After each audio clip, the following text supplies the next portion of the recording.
Anita, how's your mental health? Questionable at all times. You know this. Yeah, how's the mental health of your children? Also a little bit tricky. Can I tell you my experience in trying to find therapists for myself and my kids, Mel? Yes, please. Okay, this is how it goes. You ask around your friends and your family for a referral for somebody who's nearby.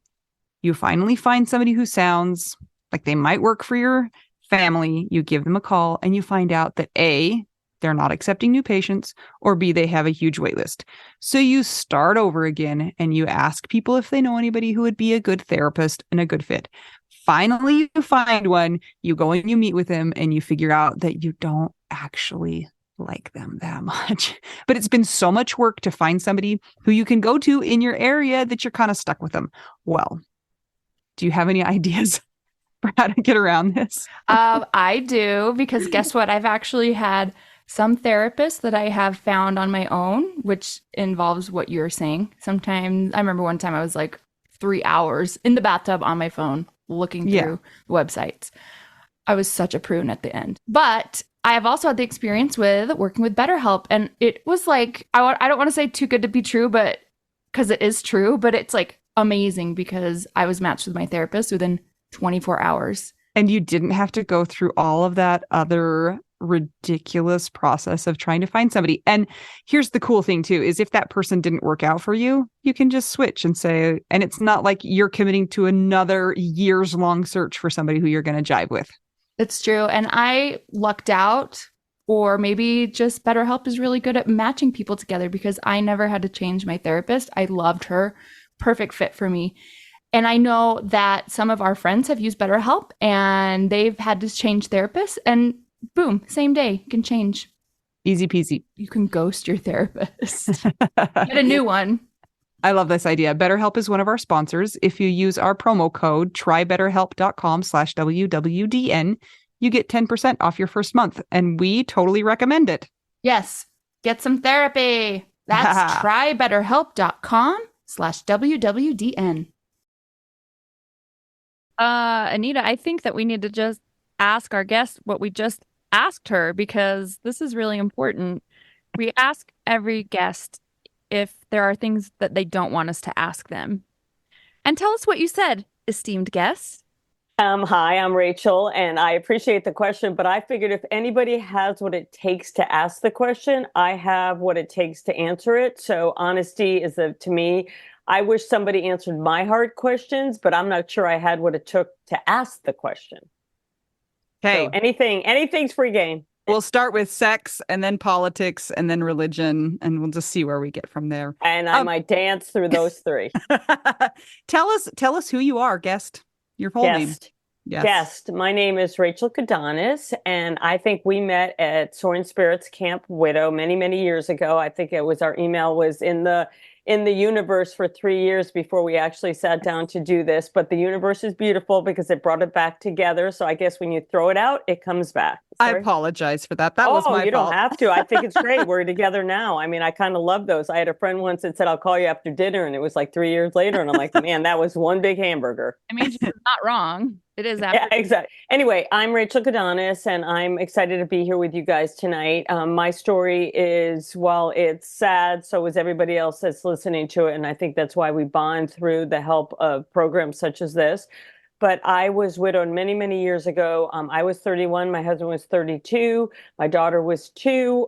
He walked out of work and he just collapsed in the parking structure. It was arrhythmia, missed a heartbeat, electronic, couldn't recover. But it's really what that happened from that moment on is that what I'd love to share with you today. I've been up, down, and all around. And that was a term that I coined for myself during COVID, is because sometimes you're up, sometimes you're down, and sometimes you're just all around. And that was my life back then, probably still is around the subject and the next phase of whatever we're into right now. But really what I want to share was I had no hope when it happened. I thought, oh, I was the poor widow. Like, I can't believe this happened to me. My 2-year-old daughter's not going to have a father walk her down the aisle. There were so many things in those first couple of years that brought me down and spun me around. And when I look back on them, they're so hard, and it's so hard to see light, but it appears. And programs such as this, and so whatever else you're searching and finding, it's amazing when you meet people that are in, I won't call it the same situation, but a similar journey, that it just really helps for us to just, just talk to each other and learn from each other. And that's pretty much my story. Rachel, tell us what your husband's name is. So my late husband is Rod, and I am remarried. And I don't like that word. I use the word recoupled or repartnered because to me, I was the only person in the world that was going to be married only once. But obviously, and I said I was never getting married again. So that's a conversation for later in this podcast. But my living husband is Tanir, and my late husband is Rod, and they're both wonderful men. How long ago did Rod die? So we just hit the halfway mark of his life. So 32 years ago. Whoa. Is that kind of like weird to think about? He's been gone for as long as he was on the earth. Yes. And remember, I didn't know him all those years. So I think it's a little bit more weird or strange for his siblings. But what's even more strange for me is my daughter just had a baby, and she is the age that he was when he died, which of course that's really hard for me because you never know, right? But there's a lot of throwing out to the universe, like our 3 years of getting this scheduled. There's a lot that's thrown out to the universe that comes back in a variety of ways. Oh, man. I have a question for you because you just said obviously you didn't know him his entire life since birth. My husband, we were only married almost 2 years. And it's not like I knew him growing up or anything. And now I've been widowed almost 7. And it's this weird thing, like something defined my life so much and changed course. But I've had more time since the death. How long did you and Rod know each other before he died? So we knew each other because we were married for 3 years, and then actually maybe 4 years. I got to do my math, but I knew him 3 years before that. So, but remember, 7 years is a lifetime when you're in love with somebody, right? Because it's that connection and that bond. It doesn't matter if it's 7 years or 30 years or 40 years or 60 years, because I grew with him in that short period of time, maybe as much as I might have grown in the last 10 years, because they're such formidable years of your, transitioning into, of course, we're adults, but into adulthood and parenting and stuff like that. So for me, it's not necessarily the length of time as much as that connection is forever. Because even with you, I bet you feel, maybe I'm wrong, but I bet you feel that that's the years that you had together and the length that you've had since then it's just all blurred. Yeah, it is. And it kind of throws me for a loop when I say the numbers out loud.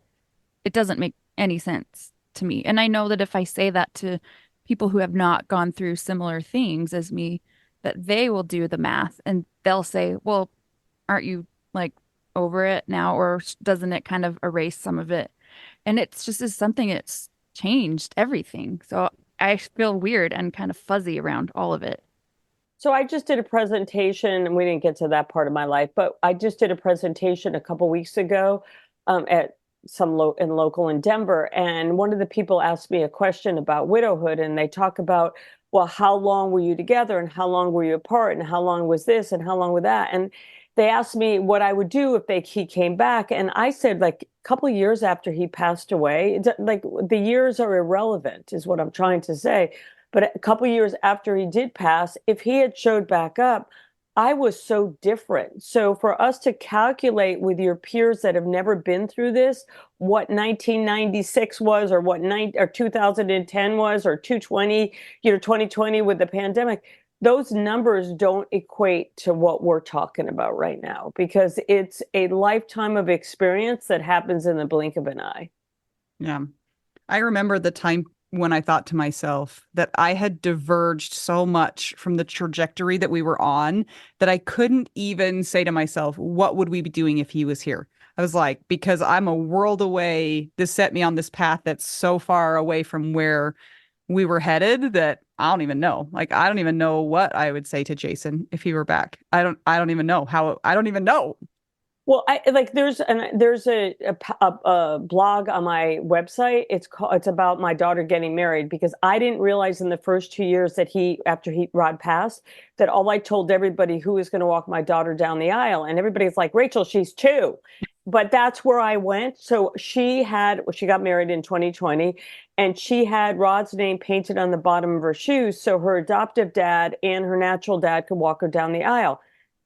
If I think of how Rod would have reacted to that, had we not had this experience, he would probably say that's like the craziest idea. But those of us that went through this think it's the most beautiful thing in the world. I'm not sure my sisters or my family or my friends that have not experienced this think it's as cool as I think it is. Yeah, probably. You're probably right. Because I So, don't get it. yeah, which we've talked about before. You don't understand this experience until you've gone through this experience. And then we don't even understand each other's experiences fully, even though we can understand them better than somebody who hasn't gone through it at all. Correct. So you already answered this question, but who did walk your daughter down the aisle?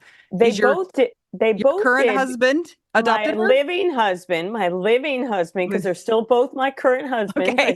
I gotta correct you on that one, or just share my thoughts on that. Yeah. I think it's they're both. I call my living husband and my late husband. Those are the terms I use to differentiate. But he walked it, although there wasn't really an aisle because it was 2020 and it was the middle of the pandemic. But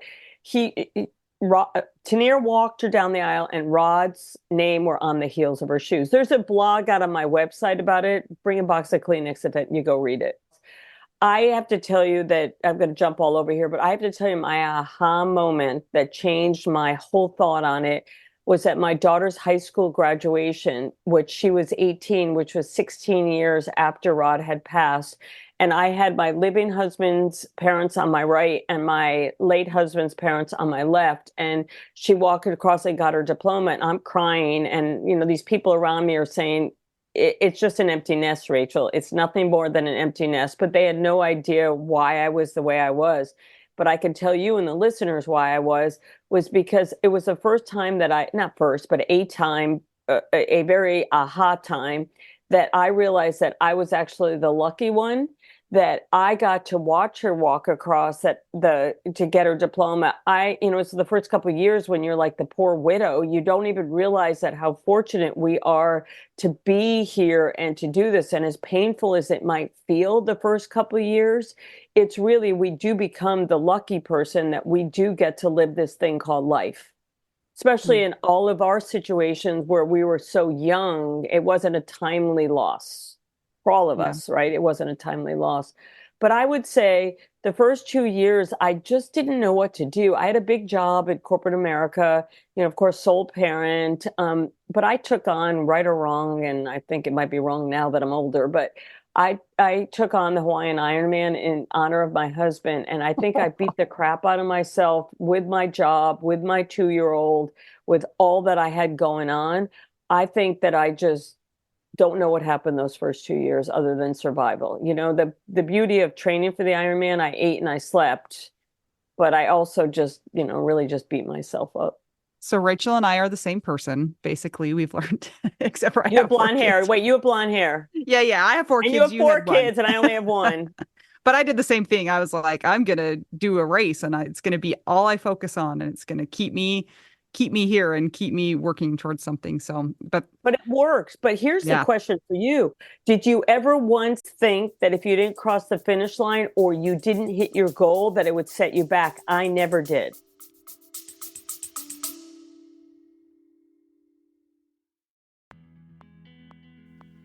Sometimes we assume that unless we had a huge life insurance payout, we don't really need to know anything about investments or even finances. But guess what?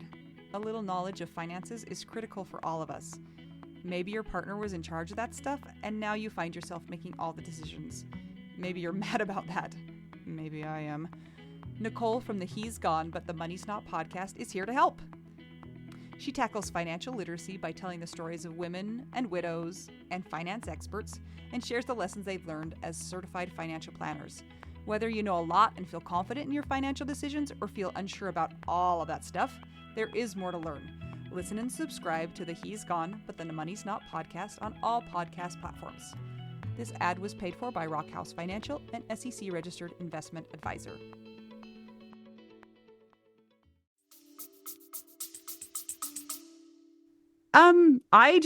thought I was Kept going to going. do it. Like I just was like, I'm going to do this. And I never really thought about not succeeding. So I don't know. I thought about it afterwards when people started asking me questions. What if you didn't make it? What if it didn't work? Like, but I didn't have that thought. Nothing was, hey, the worst thing that happened to me has happened to me. So I'm going to figure out anything else that's in front of me. Yeah, absolutely. Tell us a little bit about how you met your living husband and how that came about. How long was it until that happened? So it's actually a fun story, but I don't think there's anything fun with loss. But this is actually a fun story all these years later. So I was never getting married again. As Hmm. much as I knew in my heart that I would love for my daughter to have somewhat of a normal family, I was never getting married again because my one and only died. And the other piece of it, I was never going to go through this pain again of loving someone and that something could happen. And both of those are emotional responses to a horrific event that happened in my life. I know that now. I can't say that I knew it then. But what's interesting about Tanier is that I worked corporate America, IT, telecommunications. And while I was out after Rod passed away, I got a new management, and that new management brought in Tanier as a consultant. So for 2 years, he was on my payroll, and I never met him. 2 full years. And then 2 years, literally, little like a week after May of Rod died in April, but 2 years later in May, I met him on a management retreat. And I was kind of bummed that he was there because I didn't want to be there. And then now they have the consultants coming there. And it was the first time I met him. When he introduced himself and told me his name, I was like, I'm the one that's paying your salary for 2 years and I never met you, because he was a consultant to another group. And I was never, ever, ever going to get married. And actually, what really happened that changed all that, my daughter got chicken pox, and it was Christmas to New Year's, and I had to work. And that was before there were remote computers and all that. So I had to go in. I went to exhausted every single one of my contacts that could help me. And he was a consultant, which means they don't work Christmas to New Year's because they always have off. And I said to him, he had never been around it like a kid like that. And she was, almost 5 at this point. And I said, all you have to do is keep her in the bathtub. Like, you can, and then the story of it is that's kind of what sealed the deal, was because that was an emotional piece that just helped me when I felt so desperate. Oh my goodness. But I was never getting married, never. And he tells the story. Like, we've gone to Camp Widow many times, and he'll tell this story as, we're couples talking, and he'll say that she was never going to do this again. How come he was not scared? That's what I want to know. What I want to know, Mel, I want to know why he never thought that I was not interested in him, rather than it's wrong timing. Like, I still ask that question and don't get an answer. I don't know what it was, just something in him. He's a dual citizen, and maybe his childhood of going back and forth to countries, to a different country, and being more around adults than children because he had a language barrier and stuff. And maybe that being with adults, he had a little bit more maturity in some things. But I would think a guy in his 30s would say, this woman is not interested in me. But he didn't go there. Where is he from? Turkey. Ooh. I know Exotic. his mother came over on a Fulbright in 1956. Let's talk about women power. Yeah. There you go. There you go. There you Enlightened go. man. So, Rachel, you've mentioned that you go to Camp Widow, and that's where our paths have crossed. Tell us about how or when you decided that you were going to start using your story to help the next generation of widows, which I think is a term you used, and how you came to do that. So everybody has a path. Everybody thinks they have a passion. Everybody thinks they have a calling. Everybody has their own reason to do it. And you both have your reasons, which we could talk about. But what happened with me was I wrote an article, and it was titled, Don't Ask, Just Do, because everybody around me was asking what they could do for me. And I had no idea. And I had a big job. And I brought my daughter at a lot of cities where I had offices, and I brought my daughter everywhere to those. I convinced my company to allow me to do that. They said no at first. And I said, wait a minute, these expense reports that I'm signing are more expensive than me providing daycare in another city and then, coming back to the hotel. Anyway, I convinced them. And I wrote this article, Don't Ask, Just Do. And I just said, if you see something, do something. Don't ask me if you want me to empty the dishwasher, just empty it. Don't ask me where it goes, just empty it. Just if you see something, just do it. Anyway, I US mailed that, because that's what we did back then, to a bunch of different publishers. And I got picked up. It's a defunct, probably sold 10 times magazine at the time. And they asked me if I would write some articles, wrote some articles. And then that turned into, because I was in corporate America and because my husband died as part of corporate America, they asked me if I could do some work in grief in the workplace. And that's really how it all began, because I started doing programs for corporate America of what to say, what to do, how to welcome somebody coming back to the office, how to, if an employee dies, because I had both sides. My husband worked for the same company, he died on site, and then me returning to work. So I had a wealth of information that I presented. That turned into 9/11, and all of a sudden these people came out of the woodwork that are, I call them ambulance chasers, sorry to people that are listening, but came out and said they had all the experience of corporate America. The towers went down, they could save all those companies. So I backed off and started a grief and loss center in Denver called Heartlight Center. And then I started, between all of what I was doing national conferences, still do, on a bunch of different boards. Camp Wood is only one of the groups that I present to. And as I ran my own support group, Widow Group, for years, I started collecting just things people said to me that I personally didn't think about, some of their challenges that they had, some of the opportunities, some of the, empowerment, all that they shared with me. And I wrote the book, Living with Loss One Day at a Time. And it's 365, what I call lessons and thoughts in loss. Each day just gives you an idea, no preaching, no religion. And that took off. And so I followed you follow where the water goes to see where it lands. And I just followed that and been, like, again, presenting boards, TAPs, just a lot of different organizations. And then my publisher came out, I don't know, maybe in 2017, 2018, and said to me, it's time to write another book. You're at the 5-year mark. So that's when I said I knew exactly what I wanted to write about. It was personal possessions, because it's one of the hardest things. We all had sudden losses. There's a lot of people out there that have more timely 80 and 90-year-old losses. And what do you do with that stuff? We have enough struggle of what to do with it, what to say for our kids, all that stuff. So I wrote the book, Finding Peace One Piece at a Time. It's a whole episode we could do of how I titled that and why I titled it that. But it's been the last couple of years, well, COVID got in the way as always, but that it's been the last couple of years how important the subject has become within real estate, within finances, because it's bigger than just us that have lost a spouse. It's now like, wait a minute, I want to downsize and I have boxes everywhere. So I've been presenting for years. I just feel good about it. I feel comfortable with it. And I figured, anything you learn is something to take forward. I have a question about grief in the workplace, and I'm curious if any input that you provided helped companies to rethink their bereavement days, like time period. So it's interesting that that's the question you asked me, because it's something that I've less believed in, because I look at it as a policy. So when I go into companies, I ask them to stay, both from an employee perspective and a company perspective, to stay away from the bereavement leave. Just try to just close your eyes a little bit and be a little bit more subjective with it. And I look at it as a policy. The challenge is 7 days, and not, they think they've done a miracle by adding uncle and aunt and, biologic children and stepchildren and adoptive children. They think they've done the world, the world a great place, because they expanded to past the immediate family. But that's not what people are looking for. What people are looking for, you can't get on an airplane for 3 days. There's not a seat. You can't get your, excuse the expression, shit together. It doesn't happen. So you're 3 days into it before you even get to where you need to be. And then you have 4 days to finish the business and get back in time. It doesn't work. So what I do with that is, instead of fighting the bereavement, because that's a policy that the board's going to make, or that's a policy that people that are just way up there are going to make, I just ask managers.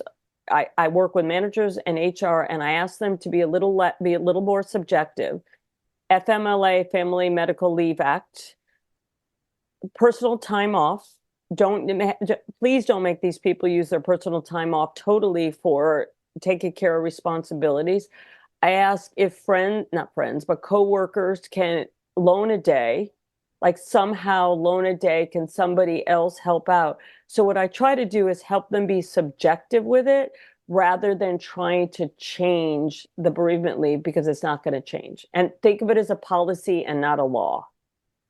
That's interesting because I think that you're totally spot on in the fact that just saying like, oh, look at us, we gave them 7 days, we're only required to give them 3, and the people who have lived that are like 7 days, that's ridiculous. Like that's not enough to even get started on being back and being functional. And I've heard stories of a lot of companies who've been really great with their people and have been really creative in letting them come back, a little bit at a time, and companies who've been terrible and just say, no, you got to be back in 3 days. That's what we're required to give you by law or whatever. So I like the idea of kind of being creative and trying to figure out how to support them and not just making it a policy, but actually using their What I'd say brain. to the people side of it, and I know HR doesn't want to hear this and they can put their fingers in their ears, right? But I say to people, you need to self-advocate. And so when I couldn't have somebody, I had all these offices, Reston, Virginia, Dallas, Texas, I was in Kansas City.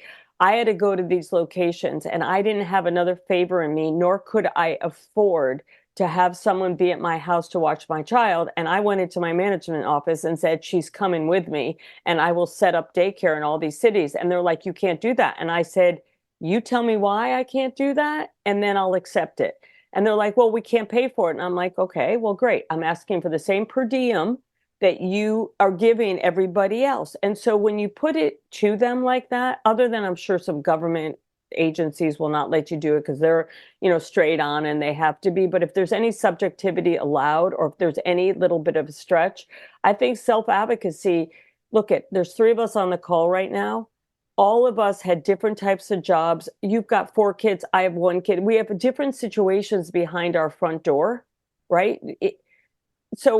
How can it be one solution fits everybody? So you got to look at it as a policy and you got to self-advocate.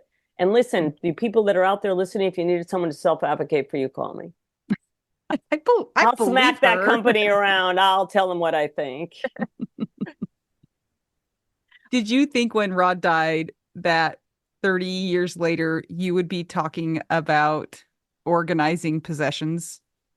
No, and on top of that, I'm in Florida right now helping my 88-year-old dad in his garage, and not to mention how hot and humid it is here. But I'm like, it's so hard when you are going through a loved one's possessions. I do believe when they're alive, it's a little bit easier because you could hear the stories. But I also, like a day like today, I also believe that after they pass, there's there's a different to go through it. What I like today is that I got to see his emotions around some of this stuff. My mom passed 19 years ago. So I got to see firsthand, and I'm looking forward to emailing that to my sisters later. But to answer your question, no, but I think it's something that's really different, and I'm really feeling it because we're connected. The 2 questions that I ask everybody when they're trying to decide whether to keep something: does it provide a connection and does it tell a story? And it's so awesome to get the answers to those 2 questions because the rest of it is pretty straightforward. But if you can answer those 2 questions, then you keep it. And I tell people, let's pick on men for a minute. I tell them they don't need 40 pairs of their persons black slacks because not one of them have a meaning. And if you're thinking that I'm clearing out, cleaning out, getting rid of, then you think that you're throwing that person away. But if you just say somebody else could use those black slacks, they're out the door in 1 second. So it's all about terminology, presentation, and putting it in perspective. I love talking about it because I do just think it's like one of those things that it's a little bit more straightforward, although it doesn't feel straightforward. Are you a super organized person, and have you always been that way? I'm not sure that I am super organized. My hard drive doesn't always feel so super organized when I'm looking for something, but I feel that I am. But I think what's really changed my minimalist more than organized is that I wouldn't want anybody in my family to go through what I went through emotionally. So I rather have a little bit of a grip on it, and I have different notes and I manage my house a little bit differently. I'm not saying my junk drawer is not like everybody else's junk drawer, and my sock drawer definitely could use some help, but It's really more about, I would like my daughter, if something happened to me, I would like my daughter to sit in my bedroom on the closet floor and say, less clothes, but I loved when my mom wore that, instead of saying she did, I never even saw her in it. So I'd prefer to be thinner. More, I use that, like I call it, a little bit thinner than probably most people, less organized. I mean, the challenge that I tell everybody, everything's on this cell phone right here, right? And the stuff that you have on there, this, my hard drive, whatever I'm teasing about, that's harder for somebody to go through than an actual closet or an actual. So I think we're getting ourselves now going forward in more trouble, because I can feel pretty confident that my daughter would never go through my computer. You know, we scan all these pictures thinking that they're going to keep them. They're not going to keep them. They're not. They're never going to look again. I was fortunate. Rod's stuff was all physical, so it was, I had a chance to really go through it. That's so interesting that you said that about the photos. So, backstory, my mom, her mother, so my grandmother, lived with my parents for like the last long time, 15 years of their lives, and they lived to be super old. My grandpa was 100 years old when he died, and my grandma was like 90,000. And when they moved them from their house to my parents' little basement apartment, it was so stressful because they wanted to bring every single thing from an entire house to move it into this little apartment. And so, as kind of a reactive thing, my mom just doesn't want to have anything in her house because she's so worried about when she dies or when she needs to be taken care of that we'll have to go through that same experience that she went through with her mom. And so she's kind of like, I don't know, kind of Agent Oranging her house to a certain degree. She's just like, we don't need any of this. And sometimes I'm like, but maybe we do need some of that. Anyway, but she's been going through photos and trying to deal with photos and paring those down. And I think a lot of people think, well, I'll digitize it and that's how I can solve the problem of having this bulky bin of photos and then I can get rid of them. But you just are kind of saying that's not the answer. Well, it's an answer to the I don't use the word rid, but because it hurts people. But I mean, for this conversation, it's fine. But I'm just saying is that when they think that they can get rid of it is when they slow down, right? But so for pictures of tub, because I did this with my living husband, we brought back 6 boxes of pictures when his mom died. So we actually sat on the floor, actually we sat on the deck outside for the whole weekend. And what we did was we got it from 6 boxes to 3 boxes before we even had a conversation about what we're going to do with the next group of pictures. Because if you don't know anybody in the picture, you don't know the location of it, you don't know any of that stuff. Okay, that's done. We thinned it, right? Which is my word that I try to use. We just thin that out. Then we get to the last 3 boxes and we start going through them in a different light. Like, just whatever it is. And then you scan less. Okay. Can you scan them and do it that way? Of course, but you just have to make sure that you file them correctly in your photos. So if somebody were to go to your phone and it's filed under old family pictures, it's much better than them intertwined with what you text yesterday. Because once it's in with what you text yesterday, you know that you get bummed. You've got your kids send you pictures every minute of every day and you forget to put them down and then you can't find it. So put that on steroids of more pictures that are out there. So one of my programs that I do is, the digital stuff, but you have to do it with meaning and understanding. And my daughter just had a baby. She takes 100 pictures a day of her baby. You think she deletes one? Heck no. No. Okay, Just get more Val, your iCloud hands up. space. Yes. That's what I told her. I said to her, you're going to own the cloud. You're going to have to find your own rain cloud for this. Mm-hmm. Rachel, what do you do to help somebody who thinks that everything has meaning and they can't get rid of things? And so they end up hoarding a lot of memory books, like books of remembrance, or they have storage sheds full. Because I know some people, they have to go through and, of course, look at each item. And some people can't. What do you tell them? How do you help them? So we could probably do a whole podcast on this someday in the future. So think about that, and we'll do it methodically from the beginning, right? Okay, so I have a couple terminologies. I'm going to give away the farm right now. As before, I said you asked the question, does it provide a connection? Does it have a story behind it? And if it doesn't have either of those, it's an item that we can find a new home for. So, for example, my mother-in-law wouldn't release her shoes. She tripped and she's on a walker now, right, or before she passed. I was helping her and she said, no, no, no, I wore those shoes last year. I'm like, okay, no, you didn't, because I know you've had a walker for a couple years. So when I asked her why she didn't want to release them, I had a whole nother answer that I did not see coming. And it was that she paid a lot of money for them. I thought I didn't see it coming. Okay. I see both your faces right now. I didn't see it coming. But what that provided me was people hold things for reasons other than what I think they're holding them for. So, how do you answer your question is to find out what it is that has the connection to them on them. When I came back and said to her, a little fib, I said to her, my daughter's the same size shoe as you. Why don't I bring them to her? That bag was filled with all her shoes in 1 minute because from her, the monetary value would be passed on. Okay, so you got to think of the new home for it. If somebody's really, I live in a cold state. We didn't even talk about where everybody lives. I think you guys are in California, but I live in a cold state. You're not in California? We're in Utah. We're next door neighbors. Oh my gosh, that's what time I went by the time zone. Okay, well, anyway, we'll go back to that. But for me, I went like if somebody needs coats and you're not wearing the coats, we both live in a place. There's a lot of people out there that would want the coats. And I think when people realize that there is another opportunity, a new home for it, a new life for it, they might release it. I think a lot of it is monetary. So go there on that. The second one is there are a lot of people that have storage, but storages are really expensive. And so if you could sort and thin it, just like we talked about the pictures, and not get rid of or throw away, it's a whole new thing.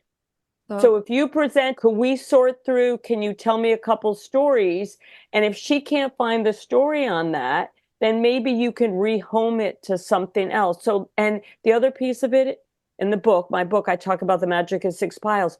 I'm not an organizer for you. I'm an emotional person that's connected to loved ones' possessions. If you can just get it down, as I said earlier, 6 boxes to 3 boxes, you've done a great job.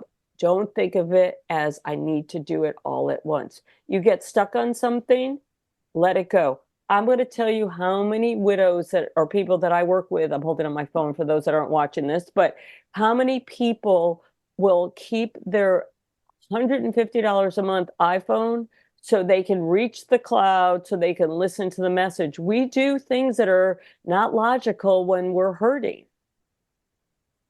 Yeah. So just think a little bit outside the box or call me. That's my answer to everything. Call me. Just call me. I'll figure it out for you. I think that you need to make a trip to Utah where we are because it has lots of pioneer ancestry and there was polygamy. And so there's lots of dead people's things of dead people that nobody ever knew, actually. So that's the hardest thing, but you need a third person. You need a third person in there that's not connected because I flew to Vegas to help somebody that I had met. She just couldn't do it. And I got in there. We're sitting in her husband's closet and she's sitting on the floor. Rachel, you can't do this. I'm like, I just flew down here. Yeah, I'm going to do this. But I need to know how to do it. I just started by saying, oh, tell me some stories about these shirts. And she starts going through them and she's like, he never wore it. And I said, would you mind if I folded it to rehome it or whatever term? She said, great. We got through 6 shirts in 1 second. And then she got stuck on one that she was like, oh, that's when we went to so-and-so. And I'm like, great, we'll keep that. If there was a rack of 100 shirts, we were down to 10 in less than 10 minutes because it's a third person asking 3 questions. Your sister asked you those questions. Your aunt asked you those questions. You're not going to have it. But when you have somebody else and you can't tell the story behind it, you'll release it. Where in Utah are you guys? Just out Salt Lake. Okay. Just outside of Salt Lake. That's the only place to live here. I Just kidding. could have a lot of jobs here for your skills. Yes. So I have a question that's, personal from my own life. I have this tricky situation in that I worry about getting rid of things that my kids might want someday, and particularly clothes, because I just think, what if when they grow up, they want to use dad's ties, or maybe they'll want to use dad's suit, Or, maybe we'll want to use some of these things and tell stories about whatever to have them have a connection to him. It's not really that I have a connection to those things. Does that make sense? Absolutely, because remember I do this. Okay, so in my presentations, I used to say that if they're under 25, decide for them because I don't want anything. Now I've moved it up to 35 because that age group is becoming such minimalists and they can't afford a house if they wanted to have a house. So they are not taking stuff from parents, right? So they just don't have space for it. So here's a couple things that I'll share with you in the audience. One, you could have 1,000 stories and you could tell them over and over and over, and they're not going to hear it. You break it down to 100 stories or 100 subjects, you're going to have a better chance of that they're going to connect to their dad in that way. So my suggestion to you is you don't have to keep it all. Come up with those 10 stories that you want them to know, and maybe it's one tie. And if they never use it, it doesn't matter. Maybe you go to Container Store or Walmart, whatever your choice of stores are. You get a plastic container, and each kid gets a plastic container, and that's what you choose to be your keeping for your children. They may never look at it again. I have a rod box, I call it. And inside my rod box is the shoes that my daughter had on the day that my husband passed away. I have to read my book to know why I kept those. But there's so many, like the Wall Street Journal from the day he died, his social security card, his passport. There's stuff in there that have no meaning to anybody but me and maybe my daughter. I open it up, I can smell them, I can feel them, I touch them. Could I do that? Probably not. But that's what I tell myself, and it's what I'm going to stick to. So if you create a box for each one, maybe if they were an athlete, some kind of athletic piece, maybe if there are tools, maybe it's a tool piece, maybe it's a tie, but you create that box and you decide. And if they never take it, it's okay. It's okay. It's about, I'm going to say it again, it's about thinning. It's not about getting rid of or cleaning out. It's about providing a connection and telling a story. And I'm sticking to that. My 14-year-old has just started to wear shoes that are the same size as Jason, and he thinks it's amazing to be able to, because I still have all of his shoes. He wants to wear his shoes. And I'm like, but that makes me think like, oh, I'm so glad I didn't get rid of him. But honestly, he wouldn't have known had I gotten rid of them. So I have to like make myself think that like, well, they wouldn't know unless it was still here. And then they know that they're missing out. So correct. So correct. So do you just have to spin the story differently than what we think makes sense? Yeah. Does that make sense?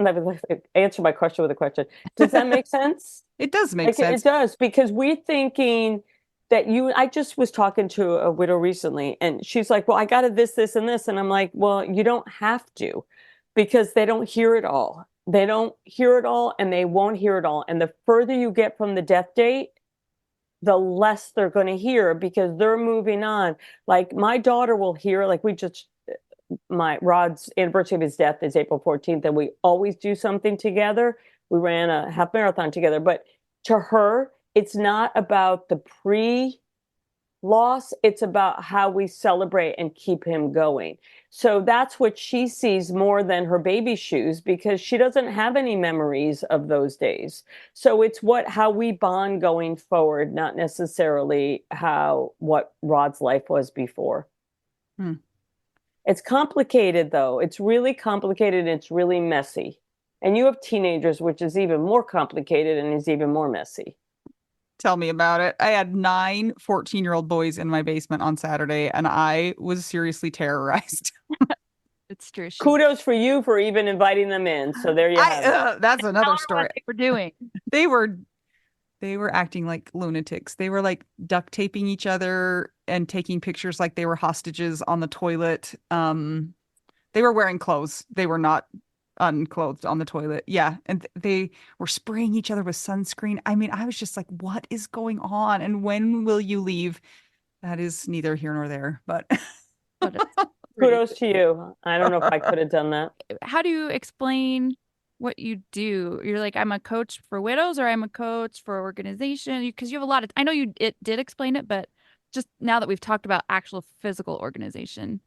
So it's not, so what I just, on my website, it's just called Embracing Life's Challenges. But what the real crux of what I do, I do a lot of presentations. I have my books. I do a lot of work around my books, and I will actually, coach more, so say consult, whatever term you want to use. They're all that start with C. But, I really help people. So with this whole notion of, it used to be Skype, but with this whole notion of Zoom and FaceTime and all that, it's really easy to go into someone's house and get them started on this. I'm not there to I can sit on your floor with you, but it's really about getting started. Because once you get started, or either this or living with law, anything, right? And but with the possessions, once you get started, you can move along. It's really, people think it's daunting, and I don't use that word at all, because I don't think it's daunting. I think it's a beautiful thing. It's just, it's hard. It's hard. But for us, it's easier than the generation above us. Can I make a hard left turn? Because you said we could ask you anything. Go for it. We have not really asked anybody this yet on the podcast. But since you are willing, will you talk to us about repartnering and how you handle sex from and the grieving and all that? People want to know about that stuff too. Should I tell them I kept my wedding ring on, and then when I got married, wore the same ring? I didn't let my living husband give me a new ring. Should I talk about that? Yeah, that's I talk about that. It didn't bother him. Should we go like full throttle here? Yeah. Your listeners are going to think I'm absolutely off my rocker, but I survived, so maybe they'll survive too. I have 3 rules, okay, and I wasn't budging from them. I was keeping my ring on that Rod gave me because I don't know why. I don't even care about a ring now in general, but at the time it was something that maybe it was, I don't know, age, whatever it was. I was keeping my ring on that Gretchen, daughter, will be a part of that person's life forever, and it's going to be father to that. Like, I wasn't going to have a relationship with, she was young. Totally different if it happened now and where I am with adult children or teenage children, totally different. She was much younger. And the third was that Rod's family will always be in my life. So I had more of my repartnering was setting up my life for the future more than sex, if that made sense. Okay. I wasn't looking for I was being such an athlete that I probably beat myself up so much. I was probably too tired. Who knows, but it's really more so. I was looking for, if I was ever going to really repartner, not a 15-minute repartner, if I was really going to repartner, it had to fit into my life. And I dated a guy for a hot second, maybe 2 seconds, but I dated a guy for a little bit, and he had kids from a previous marriage. Again, I was young, and I was like, I wasn't ready to take on being stepmom. As selfish as that sounded, when I really wanted someone to be a parent to my child. So complicated, messy, those are my 2 terms I like to use.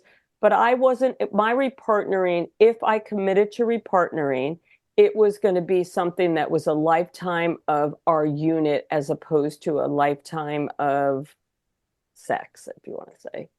Yeah.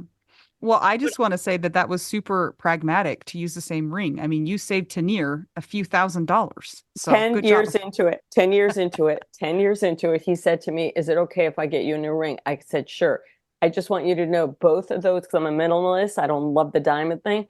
Both those rings are in the drawer, and I just have a band on, and I've had a band on the whole time. And the worst part about it is when I do athletic things, I don't wear the ring because your hands swell up or you get cold and it falls off. So half the time I don't even remember ring on, but it's so funny because back then, but I would say the biggest thing was that Rod's family, my mother-in-law said to me when he died, please don't take that baby away from me. And that family, even though we're so different, and without your partner, which is a whole conversation to have, without your partner in there, you have to buffer everything. One of my presentations I do quite a bit at Camp Widow and other places is the new relationships with your in-laws after the loss of it's complicated. It is. It can be very, very difficult and challenging. Again, we're the same person, Rachel, because I never wore my wedding ring anyway. But then as soon as Jason died, I was like, I put it on, and I was wearing it then when I had never worn it before. It just sat in the in the cupboard. So Me that's too. I'm a super piano funny. player, so I hate things on my fingers, and so it's interesting too. Like when you have something like a death and you lose the person, that's the valuable thing, right? Who cares about rings and stuff or the dress? Value of objects has decreased for me significantly in some ways, in looking towards something new. Well, I say that like I was just out because again, I'm in Florida visiting my dad, and I went out with a girlfriend that lives down here, and I was like, we went out last night and we were just talking about how she did not lose her husband, but her husband lost his wife when when their kid was 5. So I'm kind of been in this family of all this, the remarriage, but from a different perspective. And I said to her last night, what we thought of that was so important before, like traffic doesn't bother me. And people are like, well, why doesn't it bother you? And I'm like, because I have no control over it. I only get upset about things that I might have messed up or somebody I believe wronged me. But other than that, it just is okay. I get to read my book.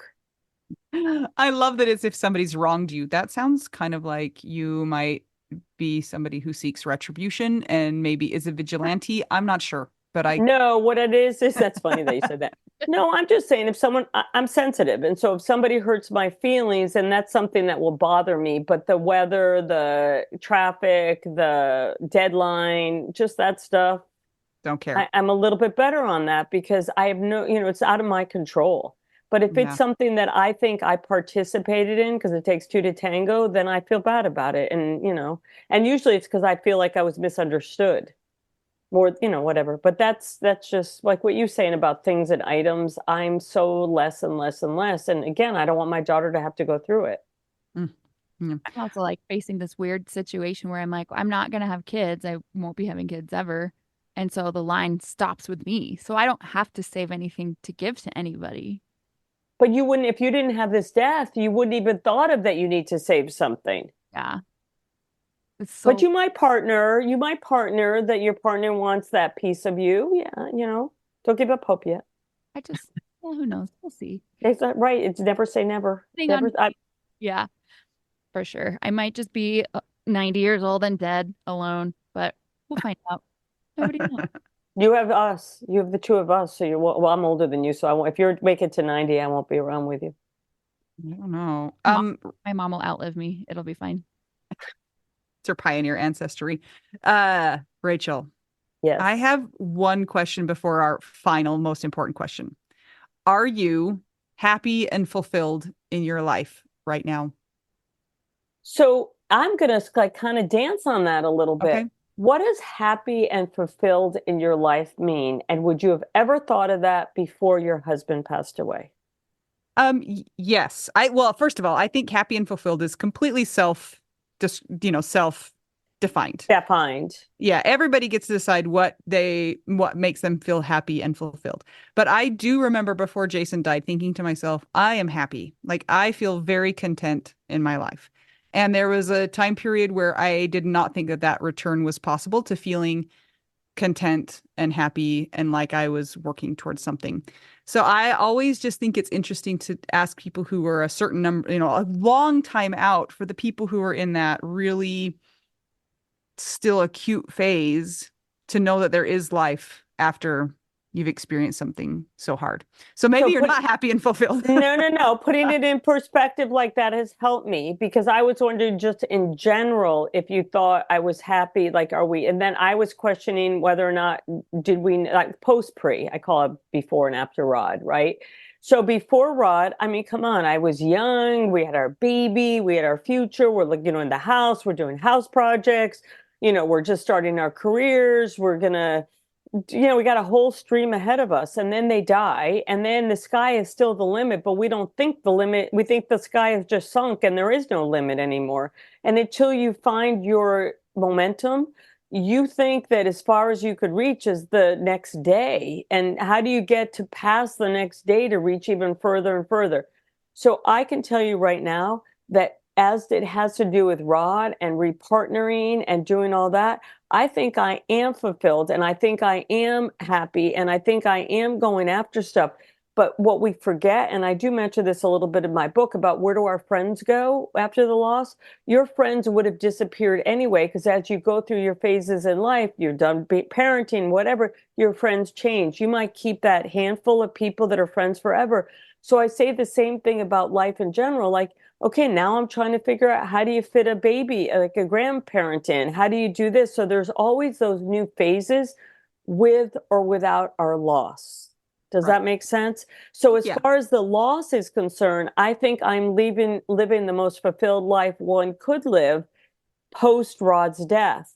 But there'll always be new. I mean, this is my first time being this age, and next year I'm going to be a year older, and it's my husband retired, and so it's like, as things change in our lives, I've got to figure out how that works. Yeah, for sure. There are ebbs and flows, and there are ups and downs in any All around, ups and downs, and life, all no arounds. matter what. So Yeah. I can appreciate that. Mel, do you want to ask her the real important question? Yes. Should I first ask her where we can find her book? Oh, probably. Hey, Rachel, before I ask you the last and very most important question, where can we find your book and your resources? So my website, and I married into this awful name, but it's rachelkodanaz.com. So RACHELKODANAZ.com. Books are on there. You could do an inquiry to me. You can, my telephone number, my email address, everything is great through the website. So feel free to jump on that and, reach out to me. I'd love to help you in any way. You. Amazon.com is the cheapest because they go right to your doorstep with your Prime account the next day. We will link to that in the show notes. Rachel, here's the final question. Are you ready? I feel like I'm on a game show. Basically. What is your favorite cheese? Wow, it depends if you want a soft cheese or a hard cheese. Okay, so the hard cheese is probably a smoked Gouda. The soft cheese is probably something in the brie department. Okay. Right. We accept your answers. Thank you so much for joining us today, Rachel. You are full of a lot of spunk and also energy, and knowledge. So thank you so much for sharing that with us. You're welcome. And seeing that we are the same person, but you have lighter color hair and you're younger, just think what you're going to be when you get to be my age, because I'm going to give you all this spunk and all this happiness and all this everything. If you would like to keep the podcast going, will you please check out our Patreon? It's patreon.com/WWDN. If you'd like to buy us tacos, go to buymeacoffee.com/widow-we-do-now. Make sure you check out the Widow Wives Club on Facebook. It's our private group. Just answer all the questions. And we always appreciate a nice rating and review on Apple Podcasts or Spotify. Until we get to talk to you again, I'm Anita. I'm Mel. And I'm Rachel. And we are just two young widows and one widow samurai. And we're all just trying to figure out widow We do now.